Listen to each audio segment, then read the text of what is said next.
Rambutan വന്നിട്ടുണ്ട്. Rambutan കാര്യമായ rambutan വന്നിട്ടുണ്ട്. റംബൂട്ടാന്റെ റേറ്റ് പൊട്ടിയാട്ടാ, നല്ല സൂപ്പർ ഇട്ട് നാവൽപ്പഴം പറഞ്ഞു കൊടുക്കണം. ഞാവൽപ്പഴം നോക്കിയ സൈസ് നോക്കി ബൈന്ദറൊന്നും കിട്ടിയില്ല. അപ്പോഴേക്ക് വന്നിട്ടുണ്ട് അത്രേ ഉള്ളൂ സാധനം. സൈസ് നോക്കി വെറും 149 രൂപ. രാത്രി ഒന്നാക്കണ്ട ഈത്തപ്പഴം വെറും 99 രൂപ. ഈത്തപ്പഴം കൊല കൊല കൊല കൊല ഈത്തപ്പഴം ചവർപ്പില്ലാത്ത ഈത്തപ്പഴം.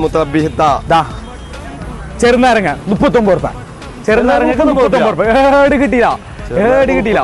മെങ്കിഷ്ടം വന്നോണ്ടിട്ട് കൊറേ ആൾ ചോദിച്ചിട്ട് വൈകുന്നേരം ഒന്നും കിട്ടില്ല. സൈസ് നോക്കിയതാ ഫുൾ സാധനം ഇറക്കിയിട്ടുണ്ട്. പേരക്കെല്ലാം നോക്കിയ കിതുമത്തിൽ കുതുമത്തിൽ പേരക്കതാ എന്തോ ഒരു പേരക്ക ആഫ്രിക്കന്റെ. പിന്നെ മാങ്ങയുണ്ട്. റൂമാനി മാങ്ങ 2 കിലോ 99 രൂപ. സൈസ് നോക്കിയോ ചിലപ്പോൾ 5 പീസ് 4 പീസേ വരും 2 കിലോന്. അതേപോലെ സാധനം ഫുള്ള് കാണിച്ചു കൊടുത്താ. PS ഉണ്ട്, മാൻഡറിൻ ഉണ്ട്. മാൻഡറിന് ചെറിയ റേറ്റ് 169 രൂപ. ഡ്രാഗൺ നോക്കിയോ 2 പീസ് ചിലപ്പോൾ 1 കിലോ വരും 99 രൂപ. പക്ഷെ കളർ വൈറ്റ് ആട്ടെ, ഇന്ന് റെഡ് കിട്ടിയിട്ട് വിടുന്നതാ വൈറ്റ്.